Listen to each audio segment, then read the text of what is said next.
you for taking your time to be here.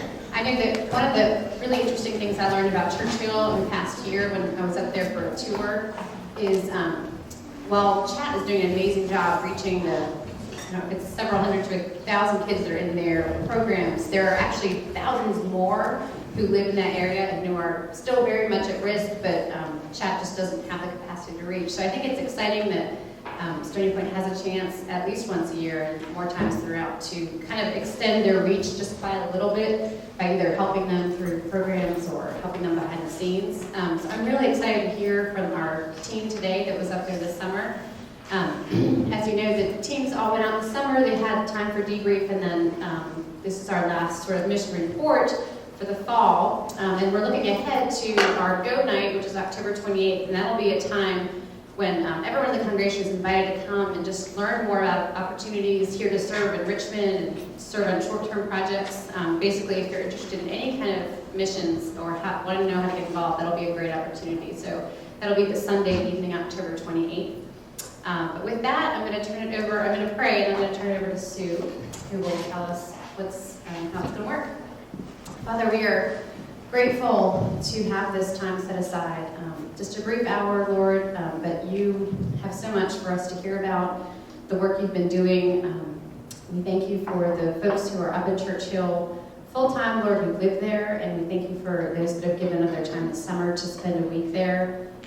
Father, we ask that you give us eyes to see, that you give us hearts that are just eager to be excited about the ministry that you're doing, how you're redeeming people, and how you're sharing the good news of the gospel through people at Stony Point and through other folks up there working.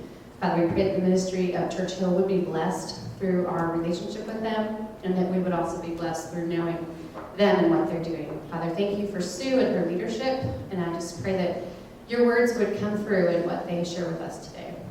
In Jesus' name, amen.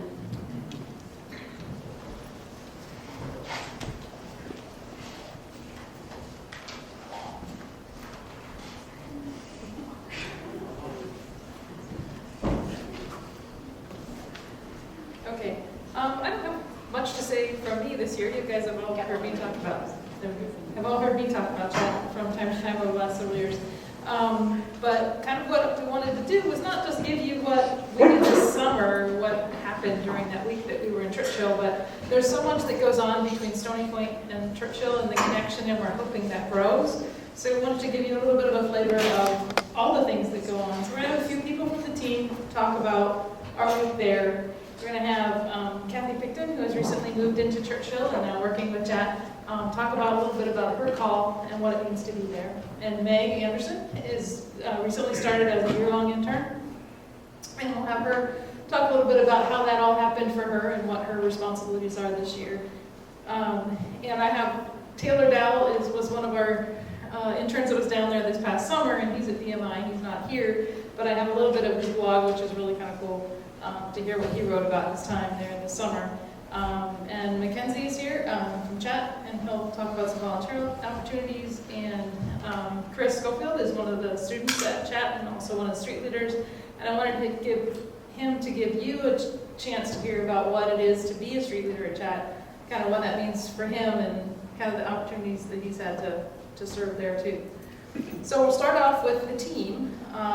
We've got Ben first, and then if you guys want to just follow each other, I don't need to get up and introduce you, but Ben Budinger, John Haig, and then Marcy, and Lindsay, and Lexi Kozlowski, and Jindy Miley. So kind of if you guys follow each other, they'll each tell you a little bit about our week this summer.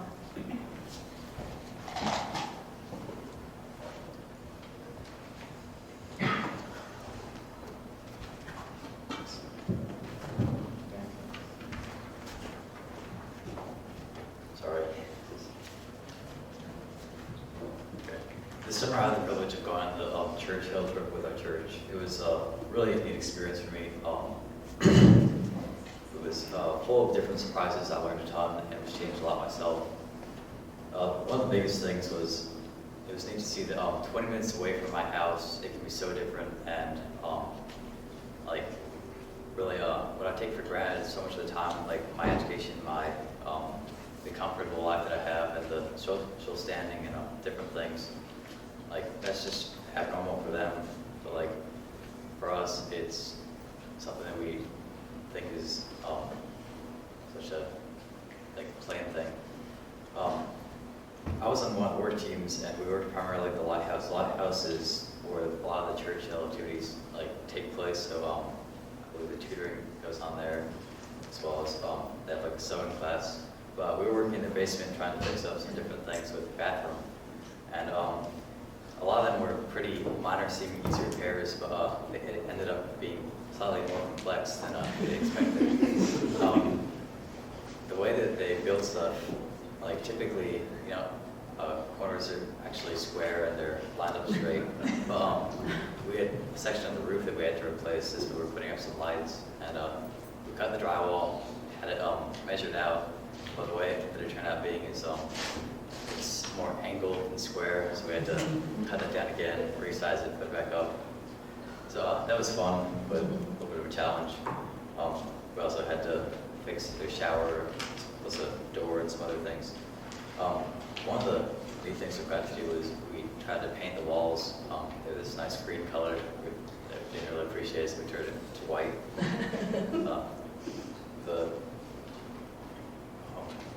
What was the neat part about that was the kids who come there to actually help out and mentor the younger kids. They were so enthusiastic about how we came, and we're just there to help. We had a lot of questions of why we were there. So some of them were thinking we were actually there for community service. We got in trouble and had to just work to fix stuff up. Then another was they thought that we were getting paid. We obviously weren't doing quality work that was worth getting paid. So that was pretty clear. But either way, they were just so thankful about the whole thing. So even these very small things, patching holes in the ceiling that we could do, it wasn't any sort of professional job, but we still worked at it hard, and it made a big difference for them. So that was just neat to see how thankful they were for that. And a verse that came to mind as I was working was Colossians 3:23 and 24, which is, "Whatever you do, work at it with all your heart, as working for the Lord, not for men. Since you know that you will receive an inheritance from the Lord, it's your reward. It's the Lord Christ that you are serving." So as we went throughout the trip, I had this recurring reminder in my head, this store that you're fixing, this is God's door, and this wall that you're painting is God's door, or His wall. And so went through the whole trip. Initially I came thinking how much of an impact I wanted to make, and how I could, how much I could do myself. Rather, it was more just change my perspective of being what I could do, but rather seeing how God could use me as a tool in His arsenal, not simply just another person trying to make a name for themselves. So overall, it was just pretty humbling, and let me realize that how much I've truly been given, and I'm just real glad I was able to go. That's all.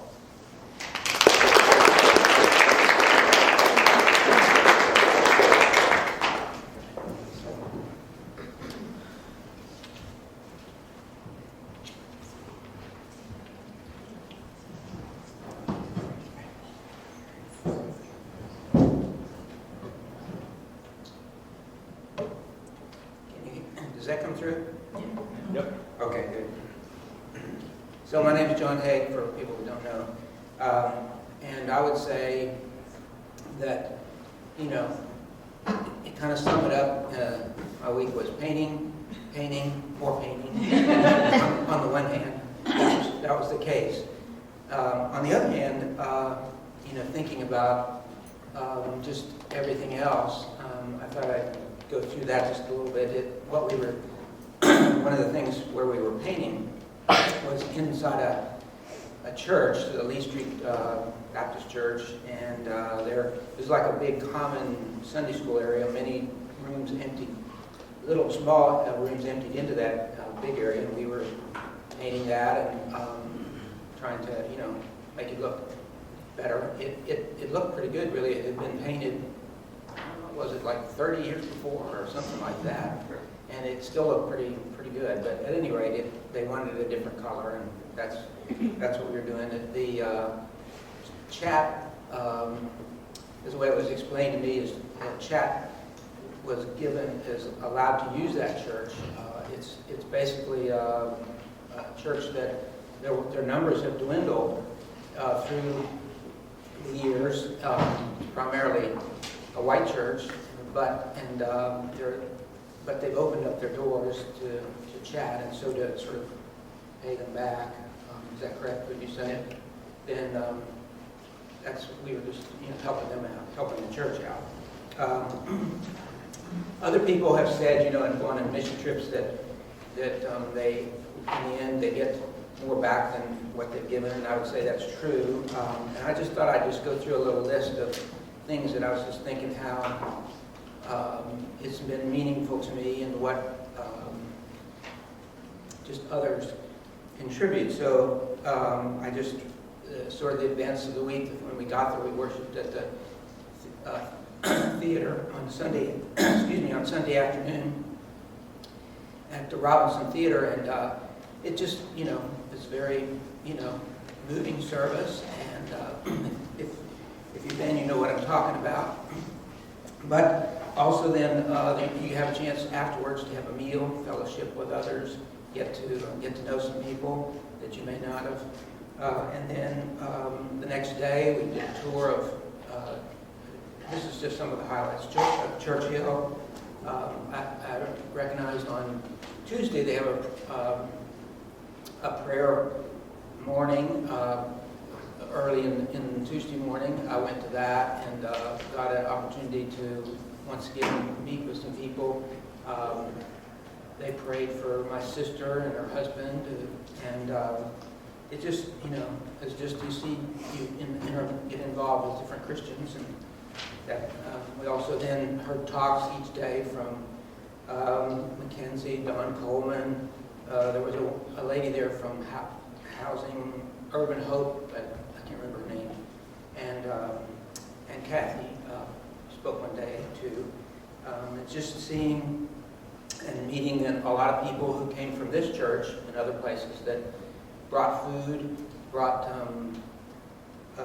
just different meals, prepared things, and had things, and were there to minister and help with the kids, and watch the interns like that have been mentioned, and it's just all these things.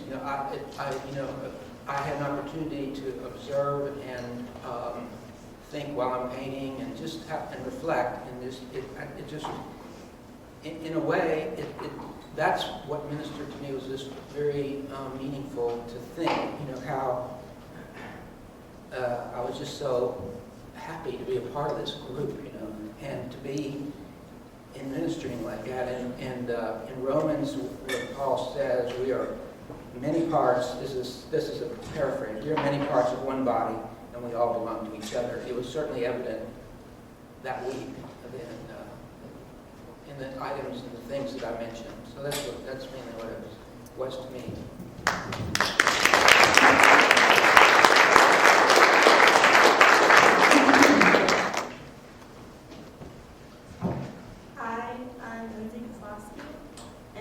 Chat was my first mission trip, first day point, and I worked at the day camp with the little takes. Day camp started with the kids arriving at the blacktop, where we played games such as like basketball, and then they would go to harangi time, which was like dancing and singing, and then there'd be like a short skit, and then we prepared lunch before the kids had arrived, and then we ate lunch after caroling time. And I really enjoyed the interaction with all the kids, especially when I worked with the little takes. And then when we went to the pool, I got to hang out with kids my own age, and they were just really loving, and I really enjoyed spending time with them. And I stayed at Percy's house, and that was just really a good experience.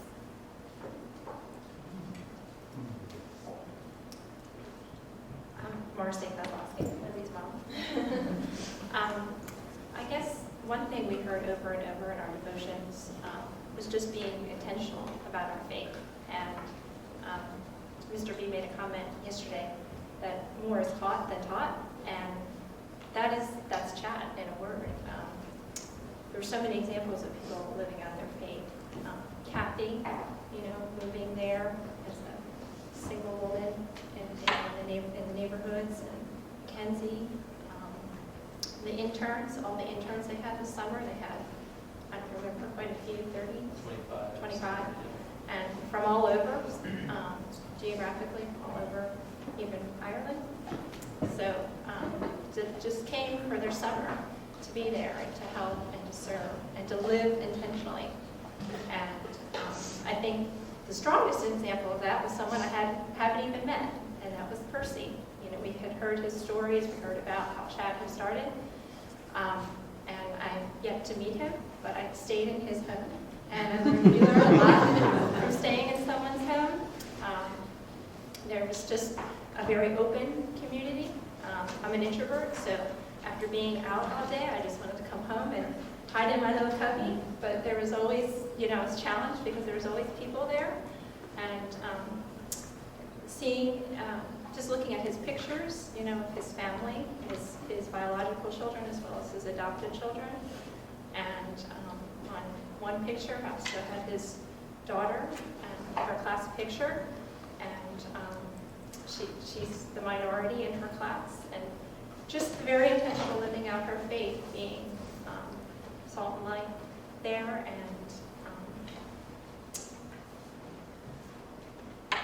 teaching, living by example. So.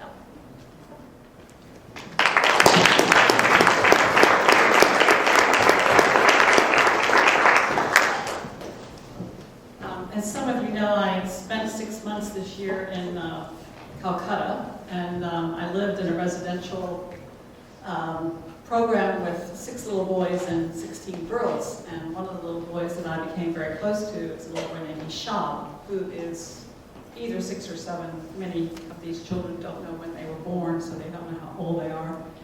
And in the process of the 6 months, I learned that his mother was a commercial sex worker. And anyway, Isham and I became very close for various reasons. But one day, Isham was telling me about how much he loved his mother, and he was anticipating going to be with her during part of his Christmas vacation. And he ran out of English, so he proceeded to continue talking to me in Bengali, which is a language I don't understand. And I'm telling you this story because I have this philosophy that everybody just wants to be loved and listened to. And that is the most perfect example of somebody who just wants to be loved and listened to, because he's speaking to me in a language I don't understand, but I'm listening, and he knows I love him. This was my 3rd summer with Chad, and every summer is a little bit different, and this one was very different for me because I like hanging out with the kids. And I didn't get to go to the black top, and I didn't get to go to whatever they call that thing where you sing and dance and have great fun, very much. And but I did get to go on Tuesday and Thursday afternoon to sewing class. And I thought to myself, this is so cool, because who taught me how to sew? My home ec teacher, the lady who lived across the street, and so forth and so on. Well, I was only with these, I don't know how many girls there were, not more than 10. So I was only there for 2 days. So I would help them some, but they really wanted to know what Miss Jerry thought. But it was just a picture to me of whether you are in Calcutta and dirt poor, or you are in Churchill and challenged with all kinds of other things. The real poverty is the poverty of relationship. And if I can go to Calcutta, or if I can go to Churchill and be somebody who can come alongside a kid and say, I think you're really special, and I can encourage you and help you to be successful in cutting a straight line or sewing a straight line or just something little. I loved it. And yeah, I think, I was telling McKinsey, one day I'm going to come back to Richmond and spend more time in Churchill. But anyway, thank you. And I'm not sure who's next.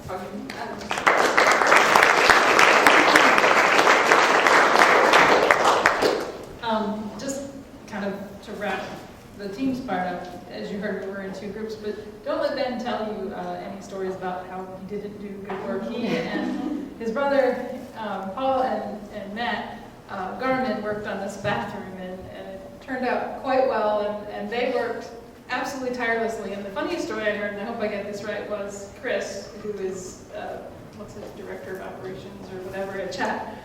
His office is at the Lighthouse, and I've been going there, 4 years now, and this door to this bathroom, every year, you go in and it bangs into the ductwork. And it's a frustration to everyone who lives at the Lighthouse. So we've been all banging the door for 4 years that I've been there and before that. And so the guys go down there and they're chatting about what they could possibly do in this bathroom. And oh, now it needs lights. And oh, well, then we have to take the ceiling down, whatever. And somebody said something about this door. And I guess Chris went down and said, well, maybe we could cut the door, notch it out at the top so it, comes, maybe we could do all this. And I think it was Ben that looked at Chris and said, why don't we just make it open in?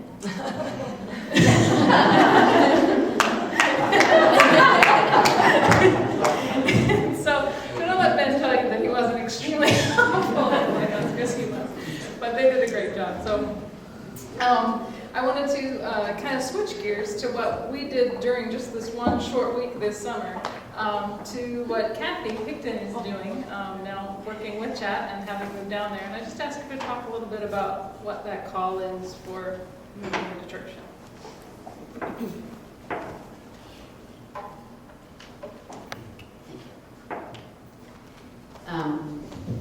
Actually, I stand up here in front of you to make a confession that when I was called to go into the city, it seemed exciting, and it was, I thought, well, when God calls you, He will equip you, and He will change you, and you will be this extrovert that you're not, and you will make intentional relationships, which you never have, and you will invite people over, which you don't do comfortably, and it'll just be all easy. Well, it didn't happen, and I, as a part of the staff of Chat, we have staff meetings where there's community groups, you're all the time with other believers who are challenging you, who have lived lives of intentional relationships, and you realize what you're not doing. And I realized that I'm full of excuses. Well, I had interns moving in with me this summer, so I wasn't organized, so therefore I needed to get my house in order before I could be intentional. And then when they moved out and I was beginning to get my house in order, a street leader came to live with me so she might attend church in Churchill, school in Churchill, excuse me. And so then again, there was another excuse. And even as I was having my quiet time this morning, the Lord just said, we need to stop this excuse making and recognize what it is that you're doing. And I have not been afraid of the people that my neighbors. I don't have that fear. I'm not foolish, but I don't have a fear of my neighbors and living in Churchill. My fear was actually getting to know them and inviting them into my home. And I had to go on my knees and say to God, I'm so sorry for thinking that I would change. I actually brought myself with me into Churchill.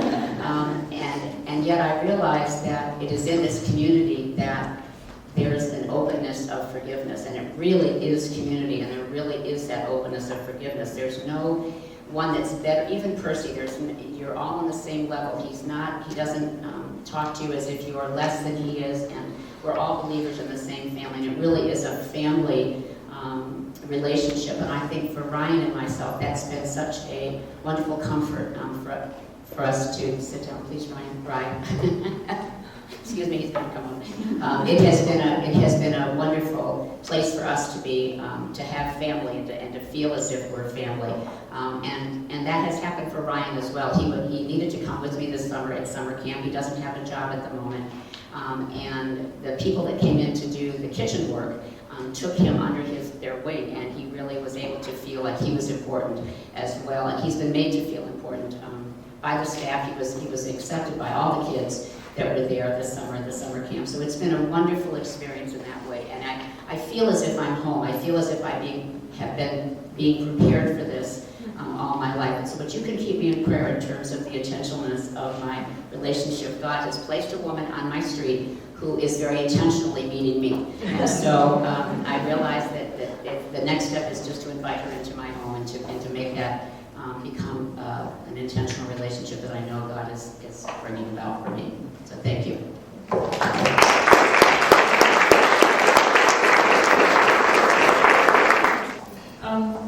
A lot of you have met Chris Schofield. He's been here, like, you're here.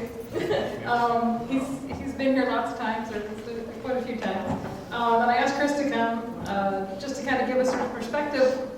One of the groups of people that we get to work with, get the blessing of working with when we're down there, is Chat's Street Leaders. And I'll let Chris kind of explain to you what that is and how he became a street leader and what he does. He's very much taller than me. It's not just the paper. Just the paper. You can hear me? Yeah. Yes. Awesome. The funny thing is that when she asked me to do this, I was celebrating my birthday, so it's kind of funny that it's my birthday, I get a day off, and hey, Chris, can you come? And it just kind of shows that, like, you guys, Mackenzie or Kathy, Chat is just a home. This is just a job that you can't, like, leave at the office. Like, you can't, like, clock out of Chat. It's just everywhere you go. It's like I'm at work, and it's really funny. And being a shooter is cool for me because when I started, I didn't have this gorgeous hair, or was I this tall? And I was 13. I didn't really get my growth spurt yet, so I wasn't really too tall. Not really an imposing figure. But I was in Chat 7 years, so I was about 10 when I started, 13. I guess it was pretty quick. They already kind of seen me develop and mature, and they asked me to be a street leader. It's always difficult to explain what a street leader is, just because it's hard to explain what you are to other people. And I still find that difficult. Mackenzie is like, oh, explain to you. They're like, you don't understand how difficult this is for me. I'll try. What I can see a street leader as just a kid in the community that's high school age, 13, 14, who just displays leadership capabilities and maturing, and they show love. But she is also, like a role model to the kids, and they look up to us. And it's funny, the kids that you don't think look up to you. Like this kid, Nigeria.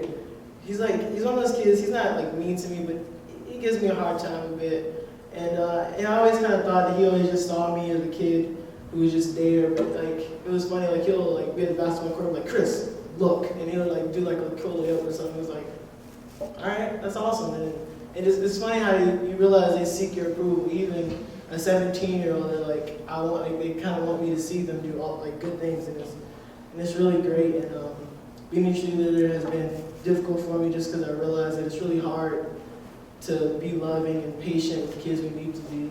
Because I grew up with 3 siblings, well, 2 siblings, and recently a third one who was born on my birthday, which is also kind of weird.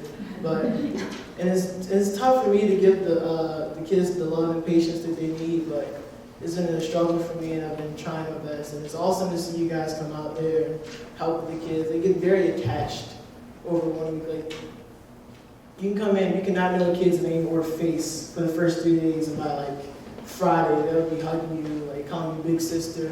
Sometimes mom, it's a weird relationship sometimes, but the kids are really lovely, and they just need love sometimes. Not all of them have it, but really thank you for coming out. And as a street leader, I kind of live there, I help them all the time. But yeah, I think I'm kind of done here. Just thank you for coming, and I appreciate it as much as Chat does. Thank you.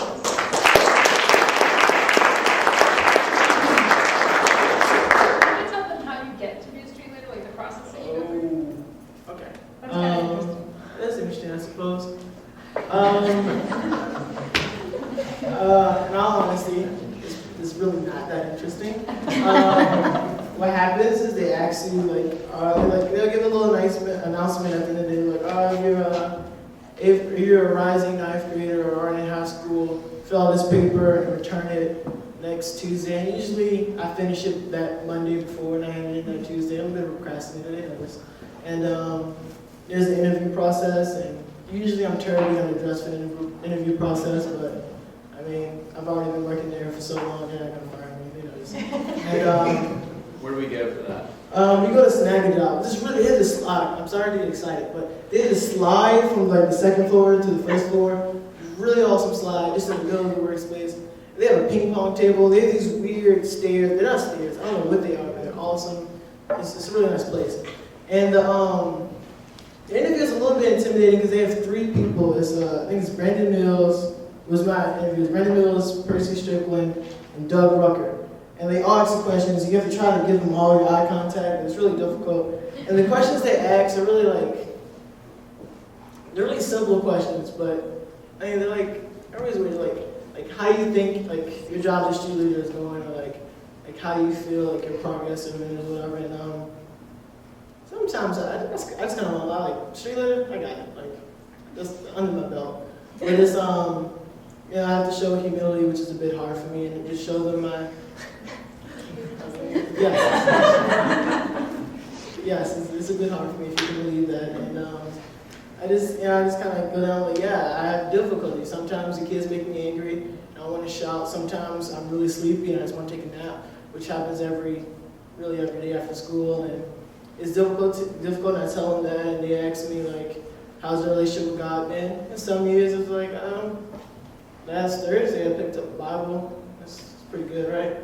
So, but it's funny, like the first 2 years of being a street leader, I was probably just the worst street leader you could have like had. I didn't read my Bible at all. I was terribly impatient. I didn't love the kids when I needed to. But it's kind of like a spirit I began to foster. And as I began to try to be a better street leader, I don't know if this is by accident or intent, I also began to try to be a better Christian. And those 2 things, they just kind of come together. As you learn to love your neighbor, you learn to love the kids, and you learn to forgive, you learn how to like build up the kids, not get so angry over the mistakes they make. And it's really awesome just to see those kids. And when you begin to like foster that spirit, they respect you so much more. And some of the kids, unfortunately, just don't have like the surroundings they need to grow up to be the people they need to be. And that's why they love Chet. There's this kid named Javion, and he blesses my heart so much just because he loves Chet. And I knocked on his door one day, and it was the first day of Chet for the summer, having cookout. I knocked on the door, and you just hear him shouting, like, who is it? And I'm like, I'm a bit scared, like, all right, Javion, I don't know where this is going to go. He opens up the door, he sees my face, he's like, yeah! And he just runs to the bus, and I'm just like, I love this kid. Like, he loves to see me, and I love to see him be excited. And I kind of drifted off from the intentional question, but you get to be a street leader just by, I don't know. I really don't know. It's something God does, not me. I really don't know what makes me qualified to be a street leader. Maybe it's the hair, maybe it's the looks, maybe it's the height. I don't know. I have a pretty nice fashion sense, pretty good grades. Maybe it's just I'm an all-around great person. Or maybe God just wanted to use a little guy like me to help these kids. I like to think it's meaningful. It's probably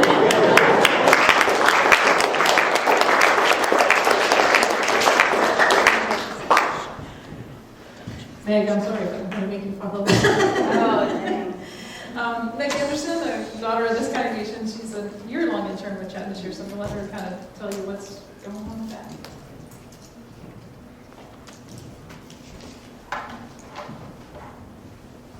Okay, hey, everybody hear me? Yeah, excellent. So yes, my name is Meg Anderson. I grew up in this church, so a lot of you should probably know me. Yeah, all the way from the nursery. Yeah, it was funny. So basically, I'm a year-long intern. I got to be a year-long intern by, actually, I think it all kind of started with my brother, didn't it? Yeah. Basically, my brother went, was it 4 years ago? 3 years ago? 6 years ago. 6 years, whatever, a long time ago. He went down to Chat and started volunteering at the Lighthouse with tutoring. And came back and really convicted my dad to get started at Chat. What was the phrase he used, Dad? When are you going to get your hands dirty? Yeah. When are you going to get your hands dirty? Well, so my dad started, and then my mom started, and then there was me. My dad encouraged me to apply. I really wasn't sure at first because I wanted to go overseas and be a missionary. I did not want to be in the United States, let alone Richmond. It's funny how that works out because he definitely crushed that idea. I mean, maybe in future, but as of right now, I was basically praying and I was like, you know what, God? This is what you want me to do, make it happen. And this is the only thing I'm gonna apply for. And I'm really putting a lot of faith in you right now. You know, if this is what you want me to do, make it known. I get an email that says, hey, we want you. So I was like, okay, cool. I moved in 3 weeks ago now? Is that one? 3 weeks ago now? Whatever. Long time ago. Seems like a lot, probably. But yeah, so my job as a year-long intern is I basically do everything that is involved with chat. I work with tutoring. I work at Jimbo Palace, which is where I live, 706 Jimbo. And I work with the 4 to 8 year olds with tutoring. I work with this little girl named Jessica. She's a blessing from God, that's for sure. Well, she is. She's very difficult, but she's awesome. We have about 20 kids there. Oh, plug for that. If any of you guys, especially you guys over there, you know what I'm talking about. You worked with the younger kids, right? Yeah? Okay. We need tutors on Tuesdays. Come out and support. We tutor from, there we go, 5 to 7. Sorry, all my days run together. We tutor from 5 to 7. We have about 20 little tykes. And if you can imagine just 20 little kids anywhere together, it's just crazy. So we need help with that. I also work at the Churchill Academy. I teach 2 classes. This is my first teaching job. I teach graphic media, which is short for the newspaper and the yearbook. And I also teach film studies, which kind of sounds like a joke class, but it's not. It won't be anyway. So yeah, that's what I do. Mackenzie is actually my go-to guy. He tells me what to do, basically, and when to do it. Thank God for you.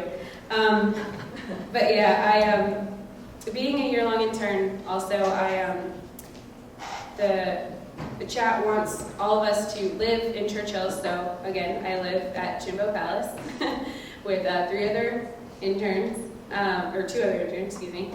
And one thing that they have us do is raise our own support. So if any of you would like to support me, I would be very much appreciated. Basically goes to my food, so I can live. But yeah, they have us live off of $12,000 a year, which technically, living off that, we are able to get food stamps. Like, this is the average income for a family in Churchill is $12,000 a year. So it's definitely teaching all of us interns a lot about the area and a lot about what these kids really do have to go through. A lot of them only have some single parent homes, and so them hanging out with us is just so different. We have a lot of the girls over a lot of times, just to on Friday or Saturday nights, just to hang out, because a lot of these girls don't have a quiet place to go. For example, we have a family, the Wright Wilsons. There are 10 children living in a 3-bedroom house? 3-bedroom house with their grandmother. So as you could probably imagine, they they have no quiet place to go. There are always kids there. There's always something going on at their house. So, we always we invite kids over just to hang out. And I mean, these kids just want so much to succeed, and they really do have amazing hearts. Chris is an excellent example. He is fantastic, and we really appreciate the street leaders because they keep everyone in line, basically. But yeah, that's basically what I do. I tutor, I teach, and I mentor. Oh yeah, I mentor. I don't know who my mentor is yet, or my mentee is yet, but we'll figure it out. So yeah, that's what I do. Is there anything else you want to say? Okay, great.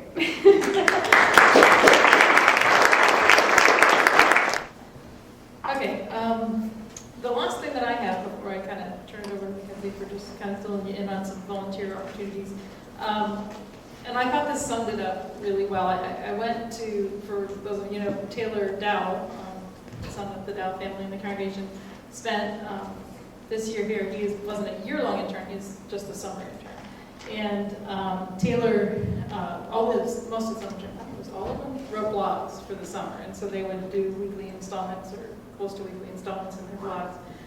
And I pulled one off that Taylor had written because I thought it was, I don't know, it was just incredibly honest and really cool. But he entitled it, "Why Am I Living Here in Churchill?" And he says, "Why am I living here in Churchill?" And I did ask Taylor, or actually ask his mom if I could read it, and they were fine. Why am I living here in Churchill? Churchill was the area of Richmond I grew up only knowing as a mystery. I would say to friends, have you heard about that area somewhere in the city of Richmond called Churchill? That's where everyone gets shot. I grew up scared of it without knowing anything about it except for the fact that it has a high crime rate. I guess I thought it was cool to have a bad part of town that I could talk about or even brag to make me feel tough. The funny thing is, I had been close to the area when my dad would take me to work with him in the Monroe Building downtown, or when I would go to Belle Isle, the getaway spot in Richmond, or even when I would drive right through it when I was going on 95 North or 64 West. Is it not interesting that I am living in the part of the city that was gentrified and for a long time is purely black? That because of racism and the allowance of poverty in this area is now the poorest place in Richmond. My roommate at college did not want his sister going to VCU because of the crime rate in Richmond. That status is because of areas like Churchill. So why am I living here in Churchill?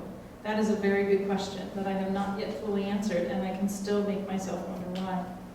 Through this wonderment, there is a reason and some logic in my living situation. Churchill is in an area of need, but just an area because everyone has needs and sins that are breaking down their lives. The Bible specifically talks about poverty and how to relocate your life into it, redistribute wealth back into it, and reconcile relationships. I am not going to go into detail on that, however, being in Churchill has shown me that there is a need here simply because there are people here.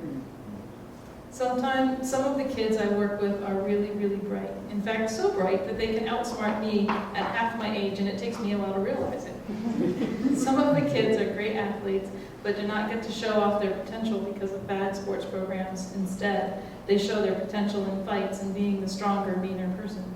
Some of the kids have to take time out of their childhood to do things that adults do, like taking care of their 3-year-old sister at age 10 better than their mom. In addition, some kids have to sow weed, maybe not because of the money, but because they were forced into it. There are a lot of things that hinder kids from maturing into adults, getting a good education, and making a good life for themselves, and these are just a few. I would say that I am not here to make a huge impact and change a ton of stuff in people's lives in Churchill. That is what organizations like Chat are for. What I am here for is to hopefully be a blessing by God for these kids' lives in a small way. In order to build back up an area of poverty, it takes getting your hands real dirty in what is going on from the beginning and putting a stop to it by positive changes such as teaching discipline, life lessons, how to think, and the picture of the gospel. Building up a generation takes generations of people who are willing to give up their time and who understand that the Bible calls us to protect those in poverty. I know that I am not going to make that big of an impact in Churchill, and every day I see more and more instances of poverty on the streets. Despite this and the fact that I am not making much money for it, I really realize that it feels more wonderful to see how God works in the big picture and how He can use our help to make a little impact so that His glory can be seen. So to sum up everything and why I am here, I think it's because God works big and He needs me somewhere in there. Being in Churchill has helped me really appreciate my life and how much He wants me to give back to others who have not been blessed in the same ways. This has been the best summer of my life. I'm going to cry when I say this. I cried when I read it the first time. This has been the best summer of my life so far, with a tight-knit community, good friends, and awesome fellowship. This has also been a challenging summer as I have taken on new roles of leadership, been thrown into a different culture that is in need, and been introduced to ways that we are called to truly live out the gospel. Life just has so much more meaning when you're furthering God's kingdom in the way He wants. It is sad the summer is flying by. Chat is flying by, but I can see myself already coming out with a changed heart and mind, and who knows, I might be back here someday. And I just thought that was a great summary of what it is to be involved. So I'm going to let Mackenzie he's got many titles, I'm not even going to try to enumerate them. He's on staff at Chat. And he has something to say about ways you can be involved. Yeah, thank you so much for coming out. And I feel like unless it hasn't been made clear enough, it's just really incredible to hear how connected our communities are. I mean, we have summer interns that grew up in this church, from this church. We have year-long interns. We have a basketball court in the backyard built by this church. We have tiled floors. We have, just so many blessings from this church. We have a sewing program staffed by folks from this church. We have tutors and volunteers that come out each week to mentor and invest in relationships in the lives of students in this community. And each summer, we get the opportunity to build even greater bridges between our two neighborhoods. And it's just such a blessing, and it is not common. I would love to say that we have this relationship that is this deep and this great with 20 churches in this city, and it's just not true. And so we are so incredibly grateful for everything that you, as a church, as a congregation, do for the body of Christ in the East End of Richmond. And we pray that we are also a blessing and can be a blessing to this community as well. And so I would just say that if there are ways that we can bless you as a community, please let us know, because we would love to be able to do that in reciprocity. So a few ways that you can get involved. In some senses, you've heard them already, but I'll maybe be a little bit more explicit with them. We have weekly programs happening in the fall, and so we tutor on Monday and Tuesday night at 6 different homes across the neighborhood. All of our tutoring takes place in homes, with one exception, which is the Lighthouse. These are all private homes. Chat does not buy up a bunch of homes and move people into them, and then we say, oh, by the way, it's a tutoring site. These are everything from single folks, some who work for Chat, some who don't, who are living in homes, to families with 3 children who have just gotten to know the students on their block and said, you know what, we'd love to have them over into our home Monday and Tuesday. And so across those 6 sites, we have about 120 students on our roster, and they come every Monday and they come every Tuesday. And it means that we are in need of about 100 to 120 volunteers every Monday, and then 100 to 120 volunteers every Tuesday. And praise the Lord, we have probably about 80 volunteers right now that come out on each of those days to help tutor students and really build relationships with them, all the way from 4 years old through high school. We're building relationships with those students, and so that's an opportunity that we would love to invite you into. Another one are life skill classes, and that ranges from everything to sewing, to woodworking, and outdoors. We're playing squash down at the YMCA this year, and we've just got a lot of really great programs, art programs, and a lot of health and wellness. We've got urban gardening going on this year as well. So if you're interested in doing that, we do 6-week rotations, and we're just getting into the second week of those 6 weeks, and the next rotation will start right after that. So if you're interested and you say, I can only commit to maybe something smaller, not like tutoring the whole semester or something like that, 6 weeks, 6 consecutive weeks essentially, and they happen at different times on Wednesdays. Some happen earlier in the afternoon when the kids get out, some happen later. If you enjoy woodworking, that is one of the best ways, especially for our kids to begin to be in relationship with adult men in positive ways. There is simply a deficit of that in our neighborhood, and Nehemiah's Workshop is just an incredible, incredible ministry that is run where students learn trade, but they also get the opportunity to be in a positive relationship with an adult male that maybe they haven't really experienced before. Aside from those types of events, we've always got special events. We've got a fall festival that'll happen on Halloween this year. We block off the street. We get a dunk booth. Well, we did last year. Percy was pretty cold. I'm not sure we'll do it again this year. But we do a bounce house, and we have about 400 or so folks that come out to that event each year, and each year it gets bigger, and we could always use volunteers. So we've got some special events, and if you're interested in sort of finding out, hey, what's going on weekly, and what the needs are weekly, just send us an email. I'll actually leave my card there as well. If you want to just shoot me an email and say, can you please add me to the list, I'd be happy to add you to our email list, and you could find out a few more ways. And then also, it's never too early to think about next summer, and we would really love for you guys to consider coming out next summer if you haven't spent a week with us. There are a lot of folks who've been out before, and that's great, and we're happy, and we would encourage you, though, if you haven't gotten a chance to spend a prolonged amount of time there, there's something really great about really immersing yourself for a week. And doing it with other folks in your congregation who you may know really well, or you may not know really well, but you can get to know really well.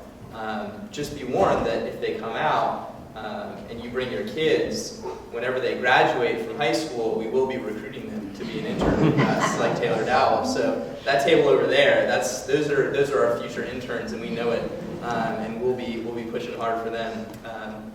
But yeah, those are essentially the programs that you can plug into either this fall or spring, and then over into the summer. If there's ever a time, though, that you have maybe a smaller group and you'd say, we'd love to come out and just maybe get an orientation on some sort of Saturday. We've got some Saturdays in the fall that we're open to and available to do something like that with. And so maybe there are folks who you're thinking of who aren't sitting in this room right now, who maybe aren't going to come out for a whole week over the summer, but who have a free Saturday and might be interested in getting to know a little bit more about our community.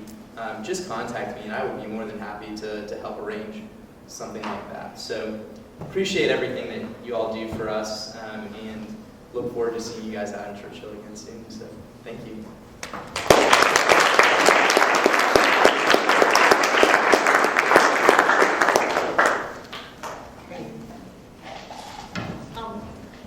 Please stop by. Mackenzie left his card and papers up here, so please stop by and grab them, and I'll let Audrey finish this up. Thanks for listening. I just want to throw thanks to you again for putting this together. Thanks to everyone who came out. I feel like you did a great job of helping us get the kind of breadth of ministry that's happening up there, from the the week-longs to the semester-longs and the year-long. It's just a great way to see what God's doing up there. So thank you for your time. Thanks to the team for coming back and making this happen. I appreciate it.